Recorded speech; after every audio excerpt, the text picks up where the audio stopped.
A hush swept across the boardroom the instant Rachel Donovan, the frost-blooded CEO of Atlas Defense Technologies, announced her marriage. "Everyone, meet my husband, Logan Hayes." A wave of disbelief rippled through the room. The tall man in plain clothes standing beside her was the same quiet figure who had been mopping their floors and emptying trash bins for months. What no one realized was that Rachel's convenient husband had once commanded America's most secretive Special Operations Unit. The janitor they ignored had toppled dictators and dismantled terrorist empires. And now, as unseen enemies crept around Rachel's corporate kingdom, Logan's buried identity was preparing to break the surface with deadly force. Rachel strode through the polished lobby of Atlas Defense Technologies like a sharpened blade. Her navy pencil dress and immaculate white blazer cut through the earthy tones of the Austin headquarters she now ruled. Employees moved aside instinctively, their murmured comments trailing behind her like shadows that refused to detach. Weeks had passed since her father's mysterious yacht accident, and only a few weeks more since the board revealed the staggering clause hidden in his will: marry within 30 days or surrender control of the company. Her Italian leather heels clicked against the marble floor with cold precision, each step a reminder that time was no longer a luxury. The absurdity of the condition tightened her jaw. Joseph Donovan had raised her to run this empire, teaching her finance, technology, negotiations, and war-level strategy, yet in death he had chained her future to an outdated requirement that threatened everything she had built. In her office, recently redecorated to her clinical standards, Rachel reviewed complex missile guidance schematics while Vanessa, her assistant, delivered updates on potential emergency husband candidates. The VP of Marketing is divorced, presentable, and already cleared for high-level security, Vanessa suggested. Rachel brushed the idea aside without looking up. Too ambitious. He'd never agree to a temporary arrangement. What about the chief financial officer? Too close to the board. Blackwood would know every detail within the hour. Rachel moved to the floor-to-ceiling windows, her gaze fixed on the Austin skyline. "I need someone with no ties to Atlas. Someone who understands silence." Sami in a broken bar, her lips pressed into a thin, frustrated line. "Someone who can be managed." That night, after rejecting 7 candidates for 7 different fatal flaws, Rachel slipped away to a dim, forgotten bar on the outskirts of the city, a place where no one would recognize Atlas's infamous Ice Queen. After several drinks, the armor she wore every day began to crack. The grief of losing her father, the company's uncertain future, and the countdown of the inheritance clause pulled her toward emotional collapse. In that unraveling moment, she found herself drawn to a quiet man sitting alone at the bar, Logan Hayes. Something steady lived in his silence, something grounding a broken bar, something strange and familiar. She spoke in vague, slurred outlines about her impossible situation, and Logan listened without judgment. "Sometimes problems that seem impossible have very simple solutions," he said, his low, resonant voice cutting cleanly through the bar's noise. Rachel studied him more carefully. Broad shoulders under a simple gray t-shirt, strong hands wrapped around his glass, a faint scar marking the edge of his jaw. His eyes carried a watchfulness she recognized instantly as the vigilance of someone who had lived through violence. When an aggressive drunk tried to bother her, Logan stepped in with terrifying precision. He didn't punch, shout, or posture. A quick, expertly placed wrist lock made the man flinch, apologize, and back away without a second attempt. It was the kind of move you only learn from years of training a broken bar or years of surviving. The mix of alcohol, emotional exhaustion, and Logan's unexpected protection disarmed her. "Where did you learn to do that?" she asked, leaning closer. Logan only shrugged. "Life teaches you things. You pick them up where you need to." The night blurred into honesty, shared warmth, and a reckless pull neither of them questioned, a pull that followed them all the way to her penthouse. Morning light revealed the truth. Logan was part of the maintenance crew at Atlas, the quiet janitor she had passed countless times without offering even a nod. Yet instead of feeling embarrassed, Rachel saw a solution wrapped in opportunity. A man with no influence, no connections, no ambitions that threatened hers. To her, he looked like the perfect candidate for a controlled, compensated marriage. She watched him from her bedroom doorway as he stood by the vast windows, his posture straight, disciplined aim, more soldier than janitor. Something didn't fit, something about him felt a broken bar out of place. But Rachel had no time for instincts, only strategy. So she sat across from him at her sleek breakfast table and presented an offer that would change both their lives. A marriage contract. Over morning coffee, Rachel laid out the terms of their arrangement in cool, businesslike precision. 1 year of marriage, generous monthly payments, separate personal lives, and absolute secrecy. Logan listened quietly, those unreadable eyes assessing her with a depth she couldn't decode. He agreed, but with a single stipulation of his own: no background checks beyond the standard employment screening. He said, everyone carries things they prefer to leave in the past. Rachel assumed he meant small-town debts, family issues, or minor legal mistakes. Nothing dangerous, nothing significant, so she accepted without hesitation. To her, the deal seemed ideal. A cooperative husband with no stake in Atlas, no ambition to threaten her position, and no power to interfere. 3 days later, they married in a silent courthouse ceremony. Logan wore a borrowed suit, Rachel, a simple white dress that hid the nature of the bargain beneath its clean lines. As their signatures dried on the marriage certificate, neither realized the man across the street was capturing every moment on a telephoto lens. He sent the single encrypted message afterward: target behavior altered, new factor detected. When Rachel announced her marriage at Atlas, the reaction was immediate: confusion, murmurs, disbelief. Board members exchanged loaded glances as Logan stood beside her in the first designer suit he had ever worn. Marcus Blackwood, the board chairman and her father's oldest confidant, studied Logan with narrow, weighing eyes. A swift romance, Blackwood remarked, shaking Logan's hand for a shade too long, as though reading him like a puzzle. Logan's expression remained bland, perfectly forgettable. When you know, you know, Rachel answered with a polished smile, resting her hand on Logan's arm in a calculated display of intimacy. Most board members nodded with visible relief that the inheritance clause had been fulfilled, and their own positions were safe. Only Blackwood appeared uneasy,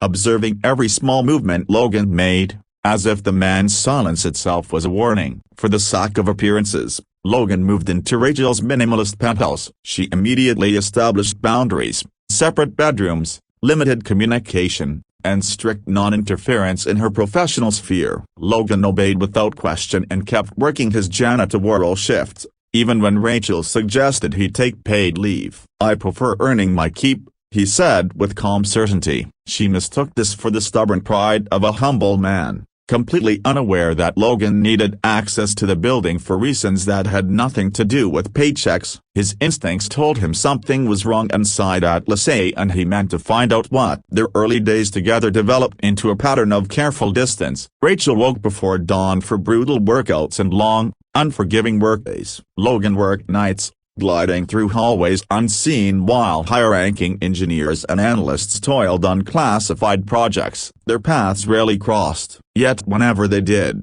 Rachel found herself unsettled by his subtle competence. He adapted effortlessly to her routines, anticipating needs she never voiced. On nights she couldn't sleep, chamomile tea appeared waiting on the counter. During weeks she forgot meals. Fresh, balanced food materialized in her office fridge. Logan asked for nothing, explained nothing. His quiet assurance steadied her and irritated her all at once, a dangerous effect on a woman who prided herself on self-sufficiency. One evening, returning home earlier than expected, Rachel discovered Logan in the living room performing flawless military push-ups, smooth, controlled, perfectly aligned. His movements were too precise, too efficient for someone who claimed an ordinary past. When he noticed her, he rose with the natural grace of someone trained to move silently. She questioned him. "It helps me work better," he said without elaboration. Rachel let the moment pass, but mentally filed this inconsistency beside others she was beginning to collect. Their first real conflict arrived when she hosted a private dinner for higher-ranking military clients. Rachel intended to keep Logan far away from the event,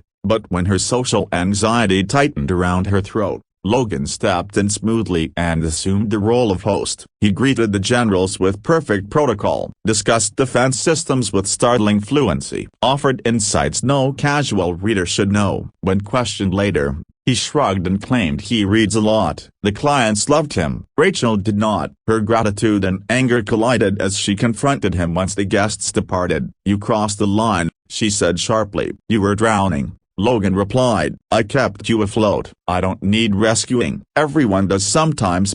Piece by piece, he began to suspect that Joseph Donovan's death was not an accident and that Rachel might be the next target. Using the unrestricted building access his janitor job provided, Logan slipped into secure areas after hours, quietly downloading server logs and data.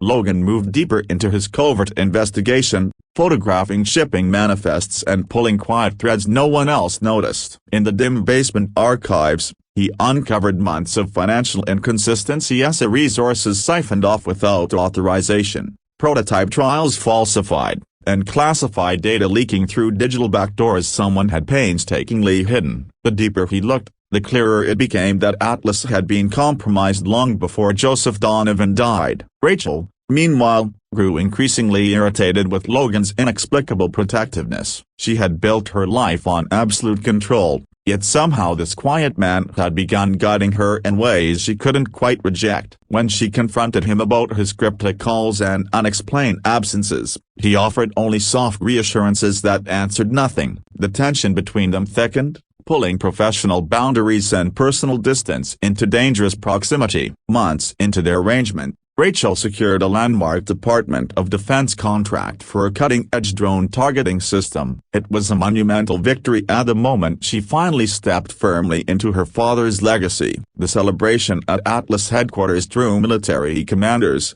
corporate allies, and technology partners from across the nation. Logan remained on the fringes of the event, still wearing the mask of a janitor. From his unobtrusive post near the service entrance, he watched Rachel command the room in a sweeping blue gown, her presence radiant, confident, and powerful. But Logan wasn't watching her beauty, he was scanning for threats. Catering staff were granted unusual access to restricted areas. Security personnel stood in patterns that left concerning gaps. One guard in particular held his radio awkwardly, his movements slightly out of rhythm with the others. The wrong posture, the wrong timing, the wrong instincts. Something in Logan's bones tightened at the same instinct that had kept him alive through joint operations, covert extractions, and missions that officially never happened. As Rachel began her keynote speech, the suspicious guard shifted positions again. His hand slipped into his jacket. Logan didn't think. He acted. Abandoning his cover,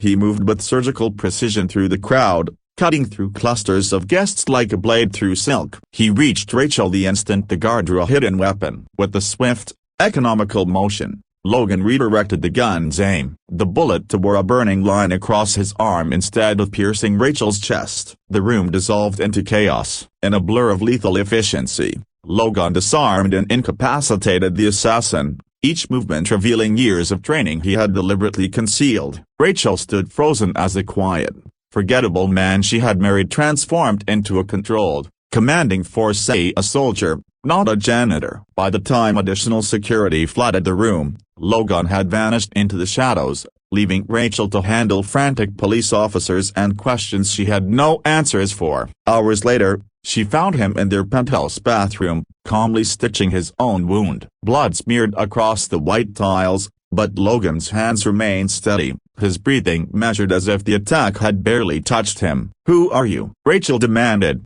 her voice trembling with fear, adrenaline, and something she refused to name. Logan didn't look up. "I've had some experience with security," he said, then added that the attempt on her life might be tied to irregularities he had been noticing in Atlas's classified work. Rachel's world tilted. "You've been investigating my company behind my back," she said, anger rising to smother the fear. "You've been lying to me since the night we met." Logan tied off the suture before answering. "Not lying, just not a broken bar, sharing everything." "That's the same thing," she shot back. "Not to me," he said quietly. The fury draining from her voice was replaced by an unwanted truth. "Without him, she would be dead. Their confrontation was cut short by an urgent call from Atlas. The company's servers were under attack. A classified weapon schematics targeted and rapidly being exfiltrated. Rachel had no choice but to bring Logan with her. Inside the crisis room, Logan stepped effortlessly into a role no janitor should have been able to fill. His fingers flew across keyboards as he bypassed firewalls,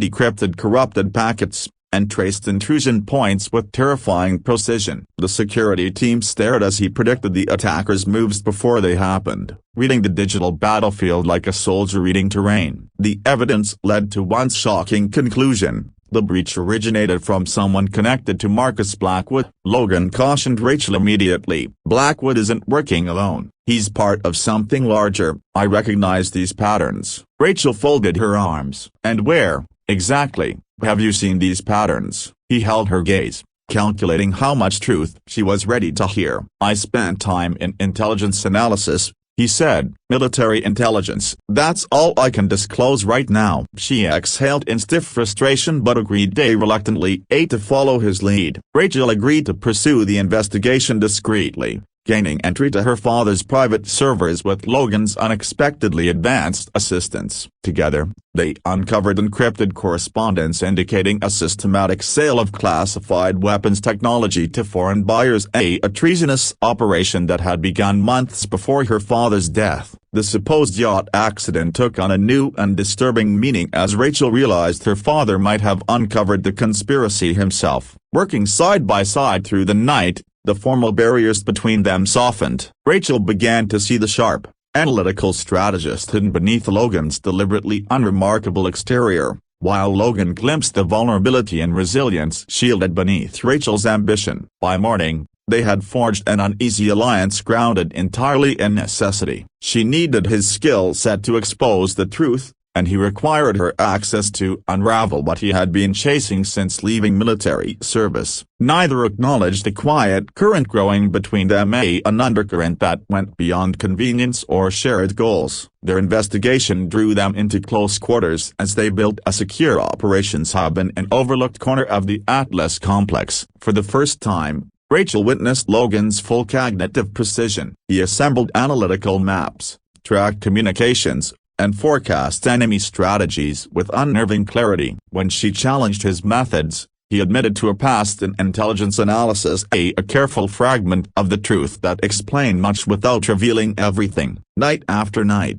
they assembled fragments of the wider conspiracy. Shell companies receiving Atlas technology through shadow intermediaries. Weapons tests intentionally sabotaged after deployment. Proprietary classified blueprints resurfacing in foreign arsenals under modified signatures. The pattern revealed more than corruption. It exposed a coordinated campaign to destabilize American defense systems while selling fully functional counterparts to private bidders. Their turning point came when they decrypted financial records showing Marcus Blackwood's offshore accounts receiving payments synchronized with repeated failures in Atlas's military-issued technology. The pattern indicated deliberate sabotage woven into a broader profit-motivated scheme. More unsettling were multiple references to something labeled Phoenix containment, a phrase that caused an unmistakable shift in Logan's expression each time it appeared. The communications repeated the same directives: ensure Phoenix containment remains paramount, neutralize Phoenix assets,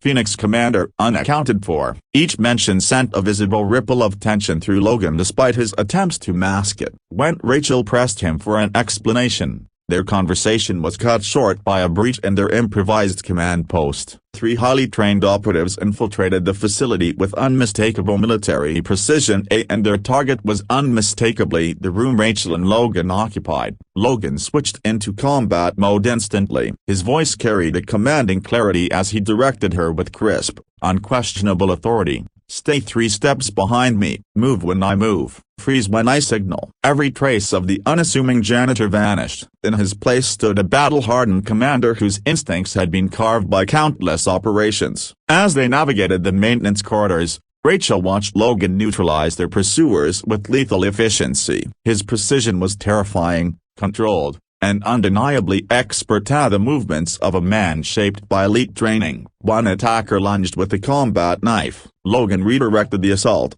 disarmed him, and incapacitated him with a chokehold executed in seconds. Another fired from down the hall. Logan shoved Rachel out of the line of fire, calculated the shooter's angle by sound alone, and returned fire with deadly accuracy without exposing himself. They ultimately reached a secure location, a fully equipped safe house Logan had established long before she realized she needed one. As Rachel absorbed the truth that her ordinary husband had been preparing for this moment all along, Logan offered a controlled portion of his real history. He acknowledged his past in military special operations and his recruitment to investigate Atlas after intercepted intelligence signaled internal compromise. What he deliberately did not disclose was his "They've been watching me the whole time," Rachel whispered, the violation cutting straight through her composure. The thought that strangers had witnessed her grieving, her loneliness, her private thoughts, all while pretending to be allies, made her stomach twist. Logan's hand settled on her shoulder, steady and warm. "But they never saw you,"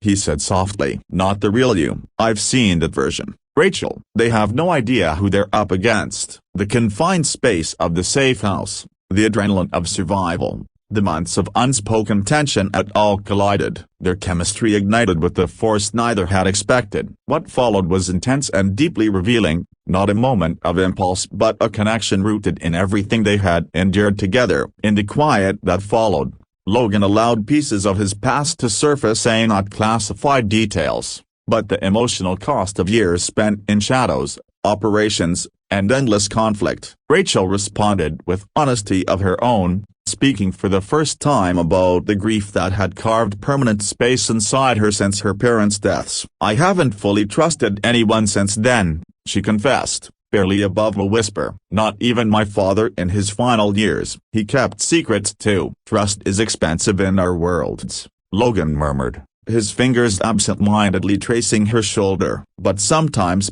it's the one thing that keeps you alive." Their fragile calm shattered when Logan's secure system alerted them to another intrusion, this time targeting the prototype database, where Atlas stored its most advanced weapons research. The following days reshaped their relationship entirely. Rachel maintained her public role as CEO, cool and commanding, while secretly working side by side with Logan to identify compromised personnel. Each night, they returned to the safe house, studying data, mapping connections, and slowly lowering the emotional walls that had protected them for years. Logan revealed more of his operational background: strategic warfare, psychological operations, languages he mastered for covert missions, years spent pursuing arms traffickers through volatile regions. Rachel opened up about the crushing expectations of inheriting her father's empire, her constant fight for respect in a male-dominated field, and her genuine desire to create technology that protected rather than destroyed. "I never wanted to build weapons,"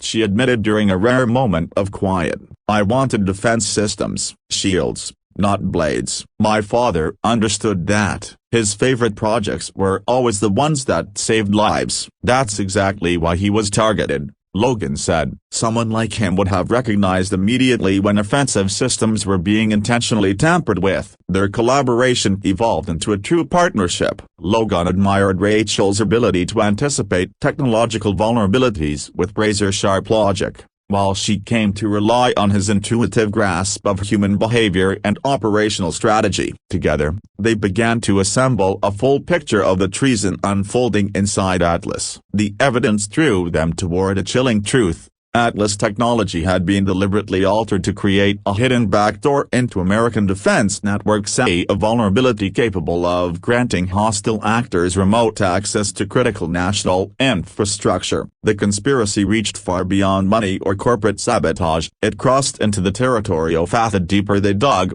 the clearer it became that they were facing a threat far beyond corporate sabotage. The implications touched national security, but for Rachel, the most devastating revelation was the growing evidence that her father had uncovered the plot just before his death. "The pattern aligns," Logan said as he reviewed the reconstructed sequence of events. "He started probing restricted directories right before he died, and the next morning, an encrypted call went out to my former commanding officer." "Why not contact federal authorities?" Rachel asked, anger and sorrow winding together in her voice. "Because he couldn't be sure who was compromised," Logan replied. "If the conspiracy reached into official channels, The only safe move was to approach a unit capable of operating off the record. As they worked to compile proof without alerting Blackwood, their shifting relationship became impossible to ignore. For years, both had worn masks, she as the untouchable executive, he as the invisible custodian. Now, stripped of their fatal Section 8s, they struggled to navigate unfamiliar vulnerability. Small gestures revealed more than discussions ever could. Logan's instinctive, almost unconscious protective stances that Rachel no longer pushed away, and Rachel's quiet reliance on the steadiness in Logan's presence when doubt threatened her composure. The true breakthrough came when Rachel located her father's private server, a hidden archive containing his final notes. Among the files was archived footage of Logan from years earlier, standing in full military uniform at a classified commendation ceremony. The metadata listed him as Commander Hayes of the Sable Phoenix unit, credited with preventing several major terrorist attacks. The man on screen was unmistakably Logan, though younger and unburdened, accepting medals with a rigid, disciplined posture. His expression was controlled, but his eyes lacked the haunted depth they now carried. What startled Rachel even more was a personal message from her father, recorded days before he died. "If you're watching this, Rachel, I wasn't able to expose the traitors inside Atlas. Trust no one on the board. I contacted an old military ally for help. If Commander Hayes finds you, he is the only one you can rely on." Her father's voice trembled with urgency, a subtle fear she had never heard from him. "I believe they've compromised our defense contracts. If I'm right, you'll be their next target. Hayes understands who we're dealing with. He's faced these people before." Rachel confronted Logan with the footage and demanded the full truth behind his presence in her life. Logan finally admitted that her father had not only been aware of his involvement, he had personally requested Logan by name due to a classified encounter years earlier. What Logan withheld was the private reason he accepted the mission without hesitation. When he was a young soldier, alone and homeless after a difficult deployment, a teenage Rachel had offered him a loaf of bread. A simple act of compassion, given without expectation, had anchored him during one of the darkest moments of his life. "I was part of Sable Phoenix," Logan said quietly, the admission scrapping past years of silence. "A covert unit designed for operations outside conventional oversight. Your father assisted us once. Indirectly, he helped us track stolen technology before it could be weaponized. And he specifically asked for you," Rachel said, still absorbing the truth. "He did," Logan confirmed. "But I would have volunteered regardless. Atlas had been on our watch list for some time. Too many accidents, too many systems failures that made no sense." Before Rachel could respond, a secured alert flashed across Logan's interface. Blackwood had arranged an emergency board meeting, supposedly to present evidence of compromised leadership and force a vote to remove Rachel as CEO. "He's moving faster," Logan noted. "Something rattled him, probably our access to those restricted files." "What's our next step?" Rachel asked, already shifting into the sharp, tactical mode that had once made her father's board fear her. With the clock ticking, Rachel made a bold decision that surprised even Logan. Instead of continuing their investigation from the shadows, she insisted they confront the board directly, she as the rightful leader of Atlas, and Logan finally stepping into the open as the expert he truly was. "No more secrecy," she said with quiet resolve. "We go back on our terms." We face them head on. The hardened strength beneath their contrasting exteriors finally aligned. "Whatever unfolds tomorrow," Rachel whispered in the darkness beside him, "this stopped being a simple contract long ago." Logan's hand closed around hers, his usual restraint replaced by a steady, unshakable certainty. "For me," he said quietly, "it was never just a contract." When Rachel stepped into the Atlas boardroom with Logan at her side, the room fell into charged silence. Logan no longer wore his unassuming janitor's uniform. His tailored suit emphasized the unmistakable authority of a man shaped by military command. Blackwood's surprise flickered only for a moment before he smoothed it over with polished charm. "Rachel,